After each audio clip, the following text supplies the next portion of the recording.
আপনার মন খারাপ হলে আপনি এই সূরাটা পড়বেন, আপনার মন ভালো হয়ে যাবে। এটাকে দি অ্যান্টি ডিপ্রেসেন্ট সূরা বলে, মানে ডিপ্রেশন কাটায় ফেলে।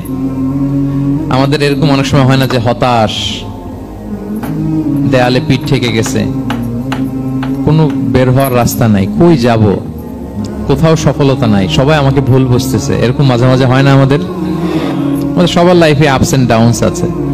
আপনি যখন ভারাক্রান্ত হবেন, কষ্টে থাকবেন, এই সূরাটা পড়বেন, দেখবেন যে আপনার ডিপ্রেশন দূর হয়ে গেছে। আল্লাহর হাবিব সাল্লাল্লাহু আলাইহি ওয়াসাল্লাম যখন এরকম ভারাক্রান্ত ছিলেন, চিন্তিত ছিলেন, তখন আল্লাহর হাবিব সাল্লাল্লাহু আলাইহি ওয়াসাল্লামকে চিন্তা মুক্ত করবার জন্য আল্লাহ তাআলা এই চমৎকার সূরাটি নাজিল করেছেন। আল্লাহ নাজিল করলেন, আউযু বিল্লাহি মিনাশ শাইতানির রাজিম, বিসমিল্লাহির রহমানির রহিম, ওয়াদ-দুহা ওয়াল-লাইলি ইযা সাজা মা ওয়াদ্দাআকা রাব্বুকা ওয়া মা ক্বালা ওয়ালাল আখিরাতু খায়রুল লাকা মিনাল উলা ওয়ালা সাওফা ইউতিকা রাব্বুকা ফাতারদা। আপনার মন খারাপ হলে আপনি এই সূরা